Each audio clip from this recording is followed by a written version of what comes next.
Now let's talk a little bit about Italian Baroque painting.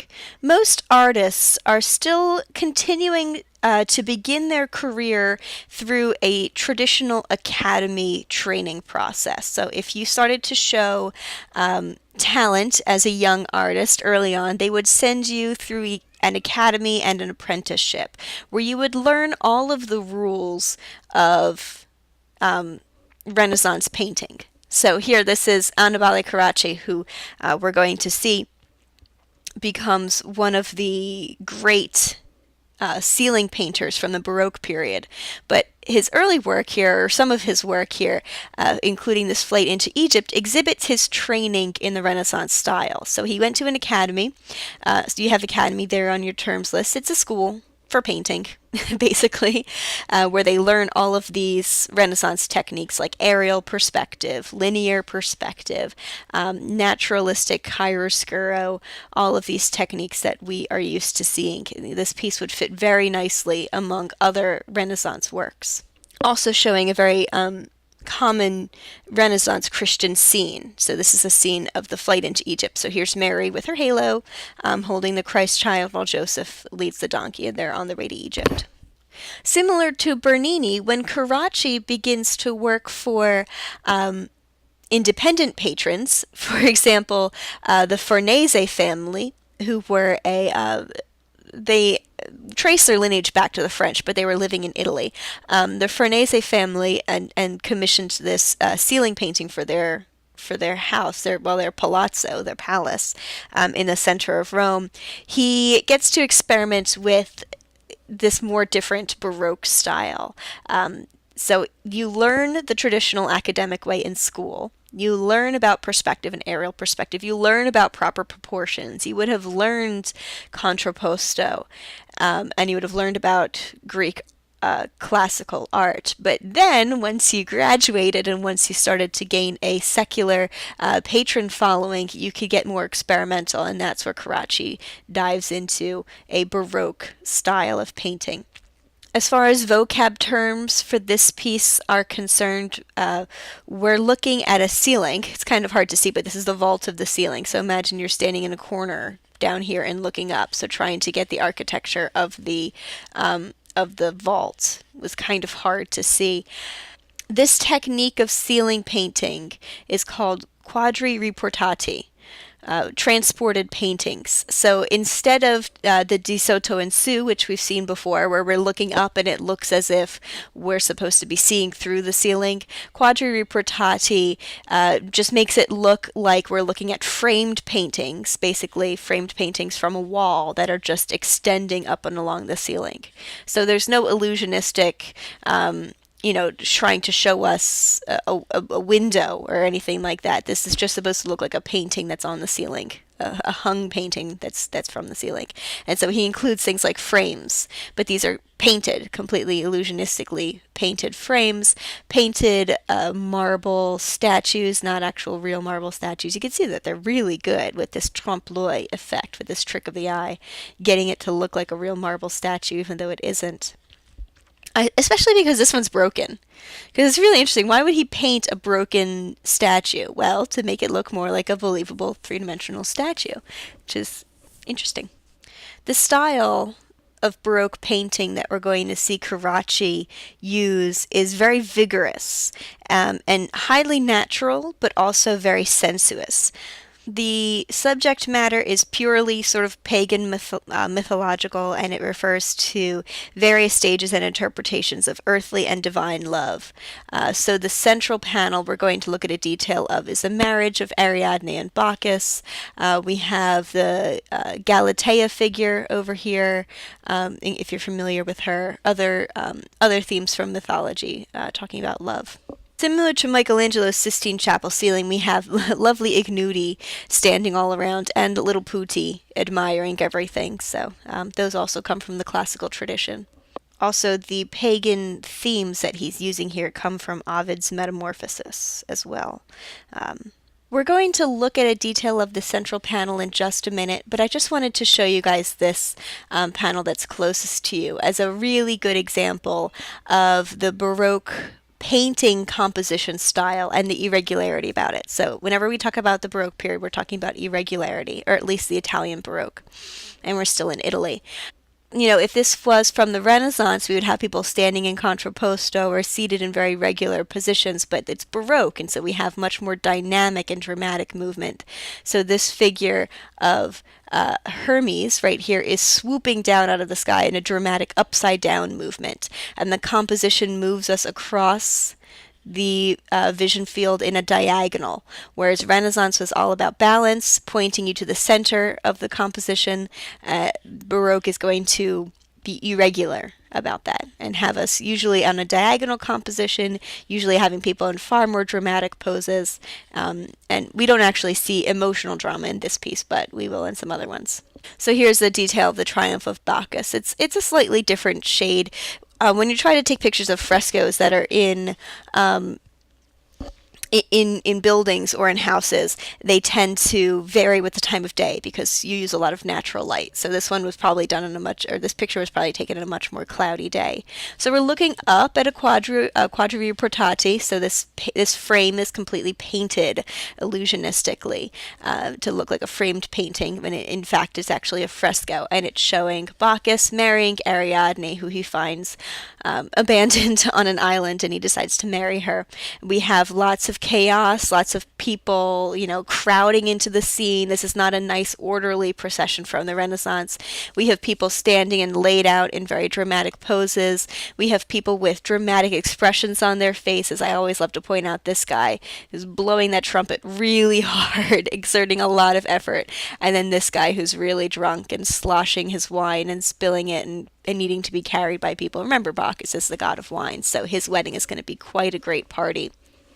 So other characteristics of the Baroque style in painting mirror a lot of what we talked about when we discussed Bernini. There were, however, two schools of Baroque painting in Italy during the 17th century. There was the first school that's going to carry on the Carracci tradition of showing, lots of pagan scenes with rippling muscular bodies, very brightly illuminated with lots of movement and drama and that kind of thing. There's also going to be a school called the Caravaggisti. The Caravaggisti get their name from Caravaggio. Caravaggio, his first name was Michelangelo, but they call him Caravaggio. Probably an accident, but he did show talent at painting from a very early age. And he paints in a very different Baroque style, but still exhibits some of these tenets of the Baroque period. You can see that his works are not brightly illuminated like the works of the Carracci that we just saw. Caravaggio works in a style of chiaroscuro called tenebrism. Tenebrism, you should have defined it hopefully in your textbooks, but tenebrism is a style of chiaroscuro that uses really dramatic artificial light from one light source. So here the one light source is coming from off the scene and illuminating the front of his or the top of his character. And tenebrism also has a sharp contrast between areas of light and shadow. So if you look at this detail of his arm, for example, the arm goes straight from light to shadow. There's none of this sfumato or smoky transitional period that we saw, for example, in Leonardo da Vinci. It just goes straight from light to shadow, very sharp contrast and no real midtones. Similarities to the Baroque period would have to be the composition, irregular composition. Similar to Carracci, we don't see the focus of Caravaggio's composition in the center. It's off-center. The scene that you're looking at, I guess I probably should tell you guys about it. It's the conversion of St. Paul. St. Paul, that's him down here, was a Roman soldier. He was on his way to go persecute some Christians. When he's struck by a holy light, he falls off his horse and he has a vision. And after that vision, he wakes up and he decides he's not going to persecute Christians, but he's going to go and help them escape. So he was an ancient Roman soldier, decides to go and join the Christian faith. So here he is laying on the floor having his vision. Different to much of the sort of what we would expect to come out of Counter-Reformation art, we actually don't get to see St. Paul's vision. We don't see the angels coming down. We don't see a Holy Spirit dove. We don't see him, for example, Saint Teresa getting pierced by an angel.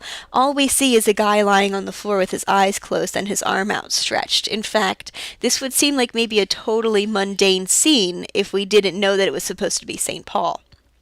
It just looks like a guy who fell off of his horse and maybe is having a seizure. Uh, Caravaggio was Many people did not like Caravaggio because of this. They did not like the fact that he made his scenes seem so mundane, they called it. In fact, he sort of adds to the mundane quality by using, and this is interesting, he uses regular, ordinary people for his subject matter. For example, this guy who, I mean, just fitting with this whole theme, he's more concerned with the horse than he is about the miracle taking place in front of him. This guy would have been just a regular beggar from that Caravaggio probably met in a tavern, and he painted his likeness. He gets this sort of mark against him for using what they refer to as plebeian or commoners, plebs, in his subject matter. But he thought it made it look more real. So he's sort of more focused on the reality of it. And in the reality, this guy observing wouldn't see the miracle. He would just see a guy who fell from the horse, and he'd be worried a little bit more about the horse than about the person who fell. It was Counter-Reformation in spirit, however, because it is focused on a saint having an authentic miracle placed on him. And people seem to either really love Caravaggio for his dynamism and his drama and his realism, or they hated him for it. There were schools of painters, particularly Carracci painters, who called him the Antichrist of painting. That was partially because Caravaggio was not interested in the academic way of painting at all. He learned it. He learned it as a young apprentice, but he discards it entirely when he starts painting. So he does not use underdrawing. He does not use disegno. And you can kind of see that in the proportions of his figures and his sort of mistakes in foreshortening, like this horse, way out of proportion. Considering the reality of the scene, like this man and looks way too big, and the horse looks both too big and too small at the same time. The rear end looks too big, and the front end looks too small. They said that he threatened to undo all of the Italian Renaissance painting. He had an equally troubled and unconventional life. He was prone to violent fits of tantrum, and he was a very passionate individual, which is one of the reasons why I think he couldn't use underdrawing. It just took too much time, and he wanted to paint more from his instincts and more from his gut, because that was that was sort of his passion.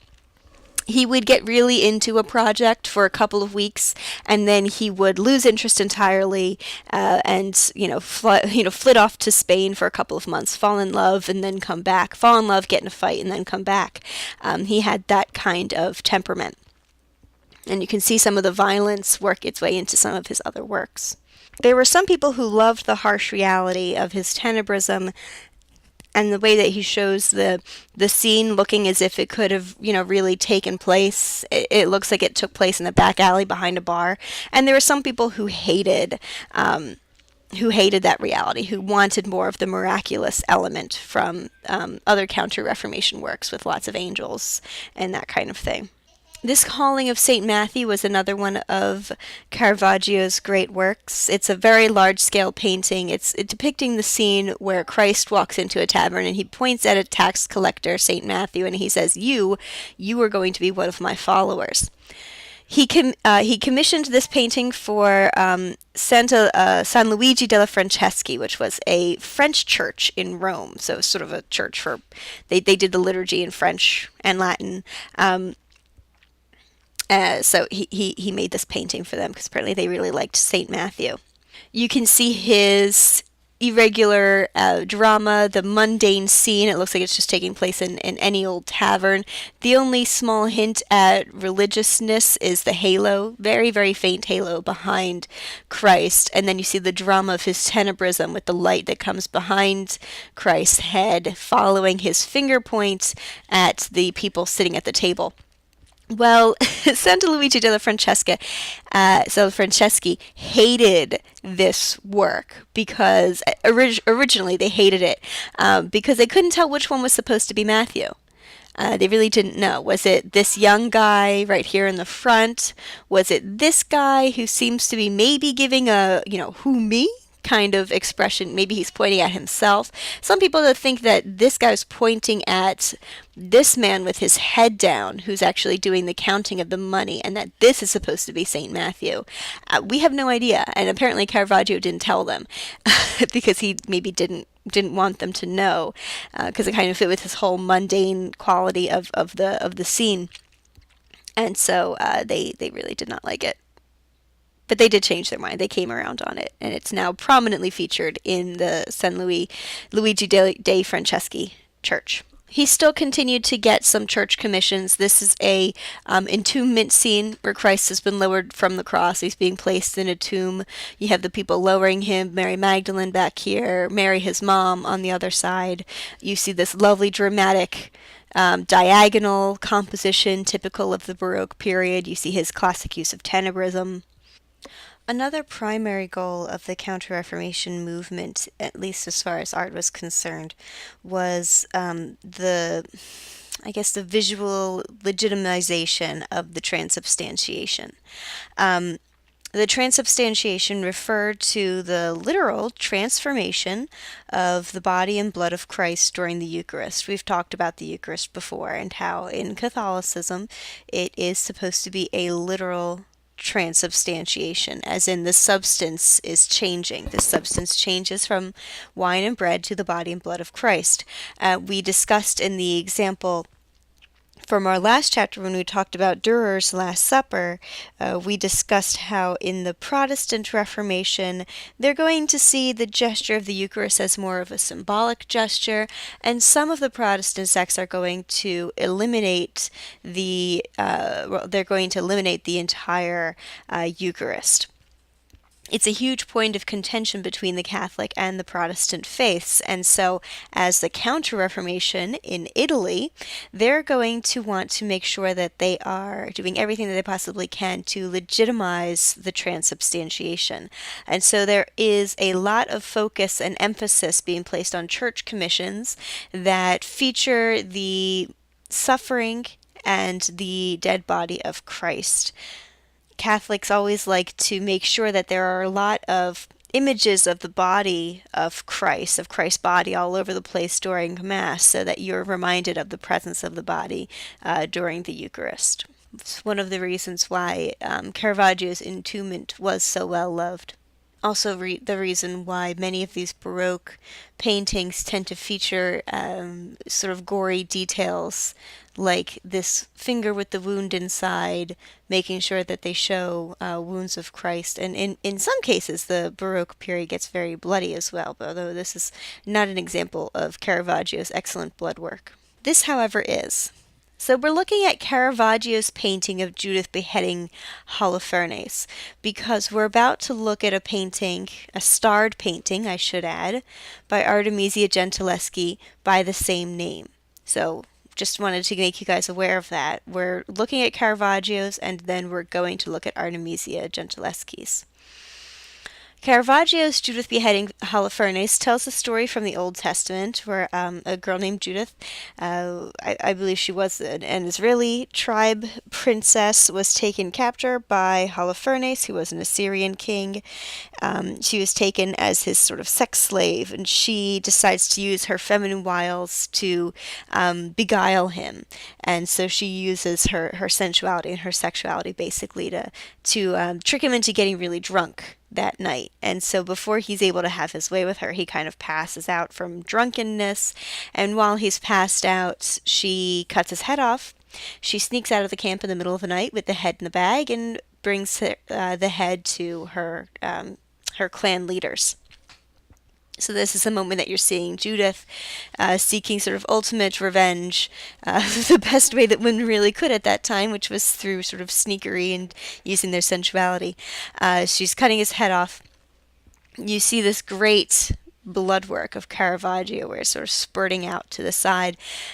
Other characteristics of the Baroque period that we've been studying is this excellent sort of diagonal or horizontal composition that we're seeing here, where there's nothing really in the middle. The composition draws your eye across instead of bringing your attention and focus to the center. You also have the amazing use of emotions that you see in the head of poor Holofernes, who's losing his head, and the sort of passive face of Judith. I don't know. I always feel like she looks like she's more concerned about getting blood on her dress than concerned with the fact that she's actively hacking a guy's head off. And then you have the waiting handmaiden who's sitting here eager to get that head in the bag. Again, Caravaggio, especially for this old woman in the quarter, would have been using sort of plebeian, everyday characters for his scenes. Judith, however, is quite pretty. You also see Caravaggio's excellent use of tenebrism, so dark contrast between light and shadow, no real soft transitions between light and shadow. It's really crisp, sharp lines, very, very dark overall canvas. One of Caravaggio's most avid followers, his name was Artemisia Gentileschi. Gentileschi is her last name. Artemisia, as her first name suggests, was a woman, which is interesting. It's one of our first starred slides that was from a female painter. Artemisia Gentileschi is one of our first Caravaggisti that we're going to look at. So a painter that's working in the style of Caravaggio. She uses and practices his use of tenebrism, and she also enjoyed his combination of naturalism and drama. So her scenes are, they have some of the same naturalism, some of the same mundaneness as Caravaggio's, while also keeping that Baroque drama and emotion. She was the daughter of Orazio Gentileschi, who was a famous painter. He ran a workshop, and so she grew up amongst painters, and she grew up from her father was a painter, and she started painting. Caravaggio was we didn't really get a chance to talk about how Caravaggio died, but he basically got sent away from Rome because he killed a man over a squash match, which is like fancy tennis. And so Rome sent him away. They excommunicated him, and they sent him to Malta, where he tried to become a knight, but he just couldn't stay out of trouble. When he died, he actually died on his way back to Rome. He got sick and then he died. Kind of a sad way for him to go. He had lost a lot of his popularity.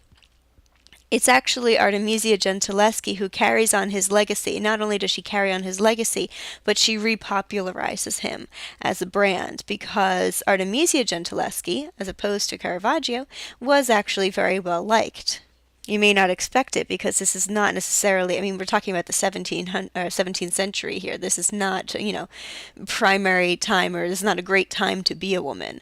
But her skill and her talent, as well as her sort of personality, did make her a very well-liked and popular artist, which actually gets her into trouble. She was such a popular artist that a lot of other artists in Italy were quite jealous, and she did arouse the ire of some of these other painters. According to some lawsuits, one of these other painters raped her. She tried to sue him, but the laws at the time were not very kind or generous to women who've fallen into these types of situations, especially unmarried women.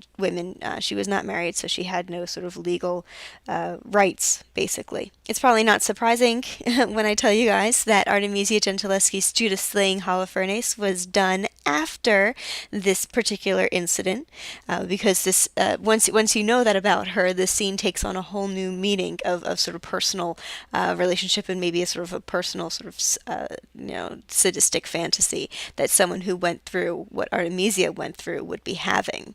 So Artemisia's Judith slaying Holofernes, well, I like her face, the face of Judith here, because she seems a little bit more concerned, not with getting blood on her dress, but concerned with making sure that she's actively cutting his head off. I want to say this about Caravaggio's Judith. The way that she's holding that sword, she has no real leverage, and unless this sword is really soft, she's not really going to be making a lot of headway through, especially the bone, whereas this Artemisia seems to be exerting at least a little bit more force. You also see Holofernes exerting a bit more of a struggle here as well.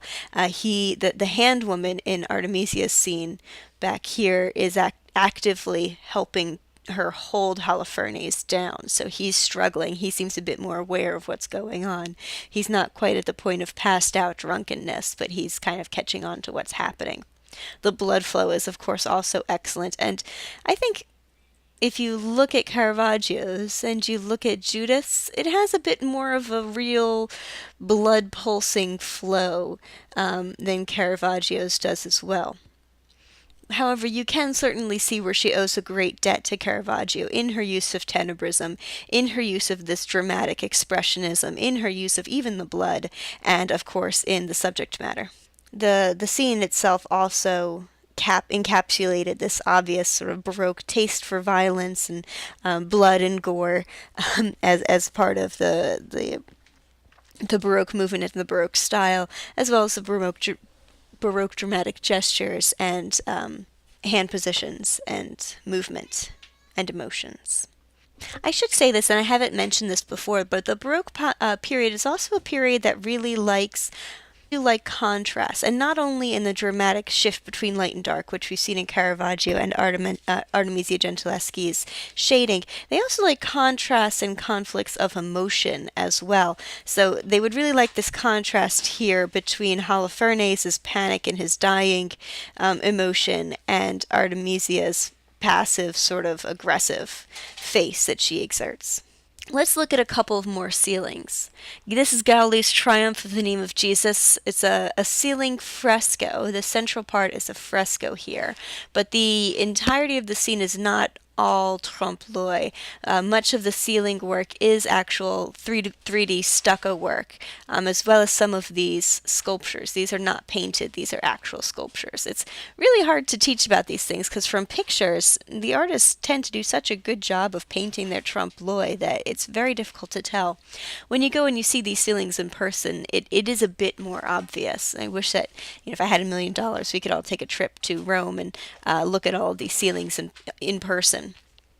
As I said, if you're looking at a monument and you're looking up at a ceiling and you just feel completely overwhelmed by drama, emotion, swirling bodies, glittering gold, odds are good that you're looking at a Baroque monument. The angle of this perspective that we're looking at is not a true De Soto and Su. We're looking at sort of a modified 45-degree angle. So if you tilt your head to the side, you can see that we're kind of looking upwards at a 45-degree angle here, not quite straight up from below. Scenes of triumphs or glorifications or exaltifications were very popular in Baroque art, especially scenes of religious saints being drawn up to heaven, because obviously it's going to fit in very well with this Counter-Reformation doctrine of religious figures going to heaven and angels celebrating it. So whereas Gaudí's ceiling was for the most part not entirely painted, this ceiling of by Pozzo was. This is a glorification of Saint Ignatius. This is another ceiling, so we're looking upwards, and this is a true De Soto in Su ceiling that we're looking at. So we're looking up from below, and they're trying to complete this illusion that we're staring through the ceiling. The ceiling itself is opening up, and we're looking right into heaven. The believability of the De Soto and Su is due in most part to the linear perspective used in his architecture in the background, and to that Pozzo and other Baroque artists owed a great deal to these artistic specialists who they specialized in the feature of quadratura. Quadratura was the Italian term for this sort of background architecture on ceilings. It literally means something like grid work. And basically, Fra Andrea Pozzo would hire teams to come in and paint most of this background work for him. So they would line up the perspective, the linear perspective, and they would line up this kind of thing so that Fra Andrea Pozzo would come in and he would paint some bodies, the swirling, spiraling, massive bodies, and all of these great Baroque, twisted, contorted positions, and not have to worry so much about maintaining the linear perspective, maintaining the illusion of De Soto and Su. This is another one of these scenes similar to the Triumph of the Name of Jesus. In this case, it's the glorification of St. Ignatius. So you can barely make it out because there's so much going on down here. But here's St. Ignatius, and he's going up to heaven. There he goes, and he's going to meet Christ. Here's Christ holding a giant wooden cross. Very Catholic statement right there as well. Just to sort of wrap up the Baroque style in Italy, this is one of those good pieces to work with for that. Iconographically, the scene of glorifications or exaltifications is a very common style and very common scene to see in Baroque architecture because, as I said, of this Counter-Reformation movement. Remember, if you go back to the days of the Renaissance, we had artists trying to make celestial ideals or heavenly scenes look as if they could have been taking place on Earth. And we can see that through the period of the Baroque, especially the Baroque period in Italy, they've reversed that. They're now trying to make sure that they emphasize the experience of the celestial ideals and bringing them to a sort of superhuman realm, to a super celestial realm, emphasizing the religion and the mystery and the drama instead of making it look like it could happen in real life. And this is pretty much true for everyone except for Caravaggio and his Caravaggisti. They're the only ones that they stick with the Baroque drama, but they don't always emphasize the miracles, which is why he was not always very well loved. We're going to move now to Spain. Jose de Ribera is a Spanish Baroque painter. And you can probably tell already that he is another one of these Caravaggisti. So he uses tenebrism, dramatic transitions between light and shadow. None of the smooth, smoky sfumato that we saw with Leonardo da Vinci. The only difference, I guess, really between the martyrdom of St. Philip, which we're looking at here, and the conversion of St. Paul is that most of Caravaggio's works tend to happen at night, and you can see that de Ribera has put this scene during the day. So if this is a true Caravaggio copy, or trying to copy the style of Caravaggio, this would have taken place at night. In true Counter-Reformation style, because we are in Spain, and Spain is going to be very true to the Counter-Reformation movement, they're going to remain very Catholic. So in true Counter-Reformation style, we're looking at a saint getting strung up and tortured for the legitimacy of his holiness. So a lovely little martyr. Saint Philip is literally being rope crucified. So they're hanging him, crucifying him on ropes. And then he was burned alive. But he was supposedly 87 when it happened. So at the time, it was a pretty long life for Saint Philip. You get this great nude body in this wonderful Baroque, stretched out or, exaggerated dramatic pose, whatever you want to call it. Just, not standard Renaissance contrapposto, but dramatic pose. And also, similar to the Italian Renaissance, you see that he is not shown fully nude, but covered up because it is now, Counter-Reformation. Another thing that Jose Ribera shares with the Italian Baroque is the dramatic diagonal composition that he's created here. Some have considered this to be one of the most disturbing martyrdom scenes, representations of martyrdom scenes in Baroque painting. Ribera was also very popular in Italy as well. They called him Lo Spagnoletto, which was the Italian nickname. It meant little Spaniard, because he eventually is going to emigrate to Naples and hang out around the works of Caravaggio and the other Caravaggisti working in Naples, and they very much appreciate his style of art. It's also interesting that a scene of martyrdom with such drama and such sort of anticipation, especially one that includes followers and visitors all around, it's interesting that a scene like this would have come out of Spain. Spain is going to be so avid in their Counter-Reformation movements that they're actually going to go as far as to enact the Spanish Inquisition, which was on your handout list a couple of terms ago. I don't know where that went. It's supposed to be on there now because this is when we actually want to talk about it.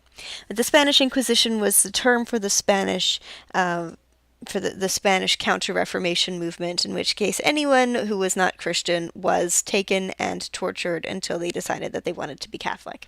Anyone who was not Catholic at the time was taken and tortured until they decided that they were Catholic and tortured. And so public torture spectacles, even ones like this martyrdom of St. Philip, were a very common sight to see in Spain at the time. The next Spanish artist that I actually want to talk about, his name is Diego Velázquez, and we do have a starred slide by him. It's this one right here. I actually have been thinking about it, and I think I'm going to put Diego Velasquez into the end of our next chapter, well, the end of our next section, because stylistically speaking, he does not fit in with the Caravaggisti or the Carracci or these different painter schools of the Baroque. In fact, stylistically speaking, he has very little in common with the Italian Baroque.